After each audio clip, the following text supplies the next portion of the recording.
जी अचानक से बारिश आ गई और हमने अचानक से चाय बना ली। वाह भी वाह दो जी। बारिश बिल्कुल हल्की पई है तो गंदम की फसल जड़ी है ना मासा भी खराब नहीं हुई माशाअल्लाह। और जी मौसम तो बड़ा बेहतरीन हो गया। एक बार फिर जोड़े ना सर्दियों के कपड़े कढ़ लो।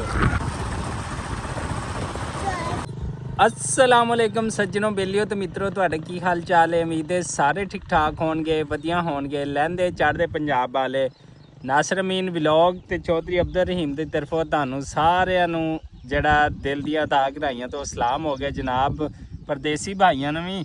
ਤੇ ਅੱਜ ਦਾ ਨਵਾਂ ਵਲੌਗ ਸਟਾਰਟ ਕਰਦੇ ਹਾਂ ਇਸ ਖੂਬਸੂਰਤ ਮੌਸਮ ਦੇ ਵਿੱਚ ਤੇ ਜਿੱਥੇ ਕਣਕਾਂ ਮਾਸ਼ਾਅੱਲਾ ਇਹ ਦੇਖੋ ਪੱਕ ਗਈਆਂ ਨੇ ਤੇ ਉਧਰੋਂ ਮੌਸਮ ਵੀ ਜਿਹੜਾ ਨਾ ਠੰਡਾ ਮਿੱਠਾ ਹੋ ਗਿਆ ਹੈਗਾ। ਤੇ ਸਾਡੇ ਕਿਸਾਨ ਭਾਈਆਂ ਵਾਸਤੇ ਜਿਹੜਾ ਨਾ ਮੌਸਮ ਠੰਡਾ ਮਿੱਠਾ ਹੋਣਾ ਤਾਂ ਰਹਿਮਤ ਆ। लेकिन बारिश जी इस मौसम च हो गई ना इधर देखो चार चपेरे कणकां जड़ियां ना वो पक चुकियां ने ते अगर बारिश होगी तो साढ़े वास्ते जहमत बन सकती है। लिहाजा तुसी सब जिन्ने भी साढ़े भैन भरा साढ़े यूट्यूब फैमिली जिन्ने भी परदेसी भाई ने जिथे जिथे साडी वीडियोज़ नूं देखते ने ते लाइक करते हैं उत्थे उत्थे सारे लोग दुआ करना कि बस बारिश ना होवे मौसम बेशक इस तरह का ना लुत्फ वाला हो जाए ठंडा मिठा हो जाए तो ज़रा किसान नूं काम करना ईजी रहिंदा हैगा बहुत ज़्यादा। जिवें कि तुसीं देखते पे हो चार चपेरे मेरे लैफ्ट भी तो मेरे राइट भी कणकां जड़ियां ने पक चुकियां ने फुल लाली मारी खड़ियां ने ते इंशाअल्लाह ते नवे दाने किसान दी साल भर दी जिहड़ी मेहनत आ ਉਹ ਇਸ ਖੱਤਿਆਂ ਦੇ ਵਿੱਚ ਹੁੰਦੀ ਹੈ ਤੇ ਇਹ ਗੰਦਮ ਦੇ ਖੇਤਾਂ 'ਚ ਹੁੰਦੀ ਹੈ। ਇਹ ਸੋਨਾ ਉਗਲਦੀਆਂ ਹੋਈਆਂ ਜ਼ਮੀਨਾਂ ਨੇ ਸਾਡੀਆਂ ਤੇ ਜਿੱਥੋਂ ਅਸੀਂ ਸਾਲ ਭਰ ਦੀ ਜਿਹੜੀ ਹੈ ਨਾ ਕਮਾਈ ਉਹ ਹਾਸਲ ਕਰਦੇ ਹੈਗੇ। ਇੱਥੋਂ ਹੀ ਇੱਕ ਕਿਸਾਨ ਨੇ ਆਪਣੇ ਬੇਟੇ ਨੂੰ ਜਿਹੜਾ ਨਾ ਜ਼ੇਵਰ ਦੇ ਤਾਲੀਮ ਤੋਂ ਰਾਸਤਾ ਕਰਨਾ ਹੁੰਦਾ ਹੈ। दूसरा अपने बेटे की बेटी की शादी करनी होंदी है ਇੱਥੇ रोजी रोटी कमा के अगर वो किसी चीज़ां जड़ियां ना खानियां फात ही नज़र हो जाए तो फिर किसान ਲਈ बड़ा मुश्किल हो जाता है। बस तुसीं दुआ करो ते साडे नाल अज दे व्लॉग दे विच जिहड़े ना जुड़े रहो। ते इधर मुंडे स्टेडियम च आ चुके ने वो देखो क्रिकेट खेलन वास्ते। ते दूसरा उन्होंने की कहते मौसम अज बहुत अच्छा बहुत फंटैस्टिक हैगा ਤੇ ਇਸ मौसम ਨੂੰ ਤੁਸੀਂ ਵੀ ਇੰਜੋਏ ਕਰੋ ਤੇ ਅਸੀਂ ਵੀ ਕਰਦੇ ਹਾਂ ਤੇ ਅਬਦੁਲ ਰਹੀਮ ਦਾ ਕਰਦੇ ਕਿ ਆ ਹੈਗਾ ਦੇਖੋ ਮਾਸ਼ਾਅੱਲਾ।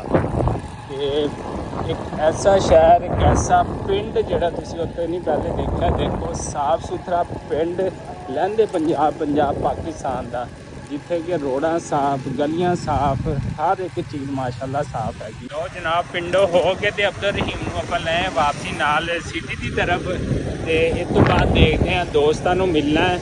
मौसम भी खराब है तो दोस्त ने एक आना लाहौरों तो छोटी मोटी खुद ही असी दावत का भी अरेंज किए हैं। देखते हैं वो प्रोग्राम बनता कि नहीं बनता तो असी आ गए खानपुर जड़ा कटोरा वा उत्थे आ गया अलहमदुलिल्लाह। इंटरेस्ट चेक करो खानपुर कटोरा की क्या खूबसूरती है माशाल्लाह। रोड़ा साफ क्लियर ते अल्हम्दुलिल्लाह। जी अचानक से बारिश आ गई और हमने अचानक से चाय बना ली। वाह भी वाह दोनों चीज़ें एक साथ अल्हम्दुलिल्लाह।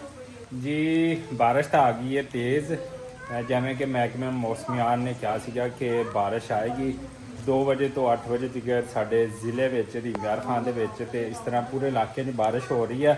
बस रहमत की बारिश हो रही है ਇਹ ਹੋ ਜਾਵੇ ਲੇਕਿਨ ਜ਼ਹਿਮਤ ਵਾਲੀ ਬਾਰਿਸ਼ ਨਾ ਹੋਵੇ ਕਿਉਂਕਿ ਜ਼ਿਮੀਂਦਾਰਾਂ ਦੀਆਂ ਸਾਡੇ ਕਿਸਾਨਾਂ ਦੀਆਂ ਫਸਲਾਂ ਜਿਹੜੀਆਂ ਨਾ ਉਹ ਪੱਕੀਆਂ ਖੜੀਆਂ ਨੇ ਤੇ ਬਸ ਤੁਸੀਂ ਦੁਆ ਹੀ ਕਰਨਾ ਕਿ ਅੱਲਾਹ ਤਾਲਾ ਬਸ ਆਪਣੇ ਰਹਿਮਤ ਦੀ ਬਾਰਿਸ਼ ਕਰੇ। ਇਹ ਥੋੜੀ ਬਹੁਤੀ ਬਾਰਿਸ਼ ਚਲੋ ਧੂਲ ਮਿੱਟੀ ਫਸਲਾਂ ਦੀ ਸਫਾਈ ਠੀਕ ਹੈ ਬਹੁਤ ਸਾਰੀ ਚੀਜ਼ਾਂ ਦੀ ਸਫਾਈ ਬਿਮਾਰੀ ਦਾ ਇਲਾਜ ਸ਼ਫਾ ਹੋਏਗੀ ਅਲਹਮਦੁਲਿਲਾ ਨਾਲ ਤੇ ਅੱਲਾਹ ਦਾ ਸ਼ੁਕਰ ਹੋਏਗਾ।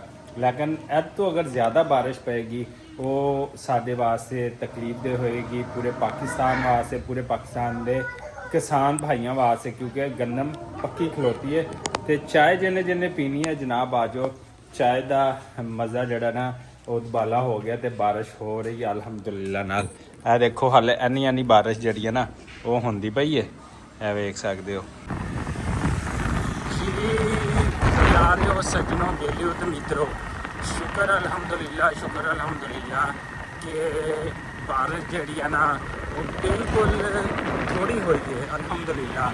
ਤੇ ਉਸ ਥੋੜੇ ਜਿਹੀ ਬਾਰਿਸ਼ ਨਾਲ ਅਲਹਮਦੁਲਿਲਾ ਮੌਸਮ ਕਾਫੀ ਬਿਹਤਰ ਹੋ ਗਿਆ।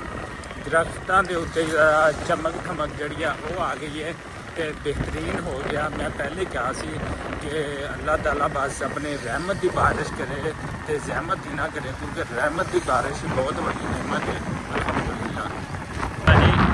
रोड किनारे खूबसूरत मंजर और ये मौसम का बड़ा बेहतरीन हो गया। एक बार फिर जो ना सर्दियों के कपड़े कढ़ लो, क्योंकि अज बहुत ज़्यादा ठंड हैगी। इस वास्ते असीं भी बचाओ, बुजुर्गों भी बचाओ, बड़े छोटिਆਂ ਨੂੰ ਵੀ ਬਚਾਓ ਤੇ ਛੋਟਿਆਂ ਨੂੰ ਸਪੈਸ਼ਲੀ ਬਚਾਓ। ਆ ਦੇਖੋ ਜੀ ਜਾਨਵਰ ਮਾਰ ਕੇ ਜਿਹੜਾ ਨਾ ਦੇਖੋ ਰੋਡ ਦੇ ਉੱਤੇ ਸਿੱਟ ਗਏ ਨੇ। ਇਹ ਨਹੀਂ ਹੈ ਕਿ ਇਹਨੂੰ ਅਸੀਂ ਜੀ ਇੱਥੇ ਜਾਨਵਰ ਜਿਹੜਾ ਨਾ ਮਾਰ ਕੇ ਰੋਡ ਦੇ ਉੱਤੇ ਬਿਲਕੁਲ ਸਿੱਟ ਗਏ ਨੇ। ਇੱਕ ਤਾਂ ਇਹਦੀ ਗੰਦਗੀ ਬਹੁਤ ਫੈਲੇਗੀ, ਮਾਹੌਲ ਖਰਾਬ ਹੋਏਗਾ। ਦੇਖੋ ਨਾ ਨਾਲ ਨਹਿਰ ਹੈ, ਕੋਈ ਇਹਨੂੰ ਚੱਕ ਕੇ ਇੱਧਰ ਨਹਿਰ 'ਚ ਸਿੱਟ ਦੇਗਾ। ਅੱਗੇ ਬਹੁਤ ਸਾਰੇ ਲੋਕ ਜਿਹੜੇ ਆ ਨਾ ਇੱਥੋਂ ਪਾਣੀ ਵੀ ਪੀਂਦੇ ਨੇ, ਮਾਲ ਨੂੰ ਜਾਨਵਰ ਨੂੰ ਪਿਲਾਉਂਦੇ ਨੇ, ਕੋਈ ਇੱਥੋਂ ਕੱਪੜੇ ਧੋਂਦਾ ਹੈਗਾ, ਸਾਰਾ ਕੁਝ ਕਰਦਾ ਹੈ। ਇੱਥੇ ਜਾਨਵਰ ਜਿਹੜਾ ਨਾ ਮਾਰ ਕੇ ਤੇ ਜਿਹੜਾ ਸੁੱਟ ਗਏ ਨੇ ਤੇ ਇਹਨੂੰ ਪੂਰਿਆ ਨਹੀਂ ਗਿਆ, ਦੱਬਿਆ ਨਹੀਂ ਗਿਆ।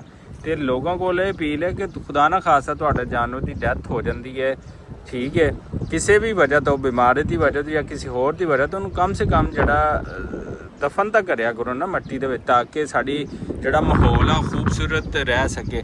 ਦੇਖੋ ਨਾ ਠੰਡੀ ਠੰਡੀ ਹਵਾ ਚੱਲਦੀ ਪਈ ਹੈ, ਐਡਾ ਖੂਬਸੂਰਤ ਮਾਹੌਲ ਹੈਗਾ, ਸ਼ਾਮ ਦਾ ਟਾਈਮ ਹੈਗਾ, ਲੇਕਿਨ ਜਾਨਵਰ ਨੂੰ ਤੁਸੀਂ ਇੱਥੇ ਰੋਡ ਕਿਨਾਰੇ ਜਿਹੜਾ ਨਾ ਉਹ ਸਿੱਟ ਕੇ ਚਲੇ ਗਏ ਹੋ। ਇਹਨੂੰ ਫਿਰ ਦੱਸੋ, ਸ਼ਾਮ ਦਾ ਟਾਈਮ ਹੈਗਾ, ਦੋਨੇ ਸਾਈਡਾਂ ਤੇ ਨਹਿਰਾਂ ਹੈਗੀਆਂ ਮਾਸ਼ਾਅੱਲਾ, ਜਿਹੜਾ ਕਿ ਬਹੁਤ ਸਾਰੇ ਖੇਤਾਂ ਨੂੰ ਖਰਾਬ ਕਰਦੀਆਂ ਹੈਗੀਆਂ ਅਲਹਮਦੁਲਿਲਾ। ਤੇ ਜਿਹੜਾ ਨਾ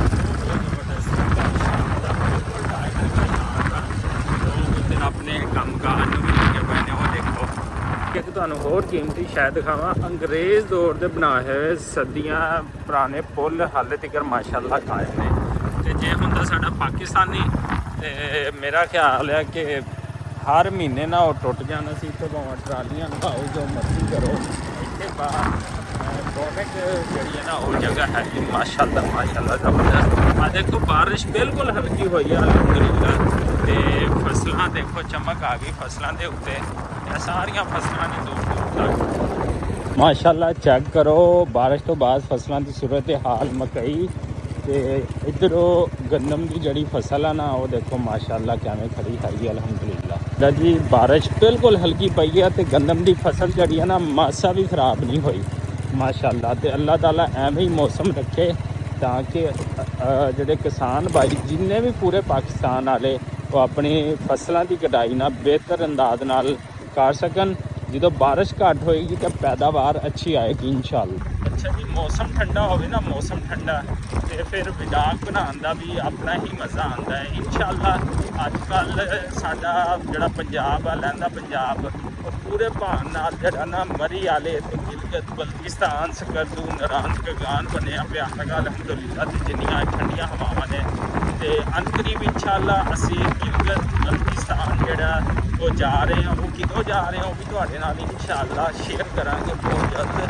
ਤੇ ਤੁਸੀਂ ਤੁਹਾਡੇ ਤਮਾਮ ਦੇਖਣ ਵਾਲਿਆਂ ਨੂੰ, ਸੁਣਨ ਵਾਲਿਆਂ ਨੂੰ ਮੇਰੀ ਤੁਹਾਡੇ ਨਾਲ ਕੋਈ ਰਿਕੁਐਸਟ ਹੈਗੀ ਆ ਕਿ ਸਾਡੇ ਇਸ ਚੈਨਲ ਨੂੰ ਲਾਈਕ, ਸਬਸਕ੍ਰਾਈਬ ਤੇ ਸ਼ੇਅਰ ਜ਼ਿਆਦਾ ਕਰਿਆ ਕਰੋ। ਤੁਹਾਡੀ ਸਪੋਰਟ ਦੀ ਬੜੀ ਜ਼ਰੂਰਤ ਹੈਗੀ, ਕਿਉਂਕਿ ਤੁਹਾਨੂੰ ਪਤਾ ਅਸੀਂ ਅੱਛੇ ਵਲੌਗ ਬਣਾਉਂਦੇ ਹੈਗੇ ਹਾਂ, ਕੋਈ ਹੈਂਕੀ ਨਹੀਂ ਹੁੰਦੀ। ਤੇ ਲਿਹਾਜ਼ਾ ਤੁਹਾਡੀ ਸਪੋਰਟ ਕਰਨਾ ਜਿਹੜਾ ਨਾ ਸਾਨੂੰ ਬਣਦਾ ਹੈਗਾ। ਲਾਜ਼ਮੀ ਸਪੋਰਟ ਕਰੋ, ਦਿਲ ਖੋਲ੍ਹ ਕੇ ਸਪੋਰਟ ਕਰੋ।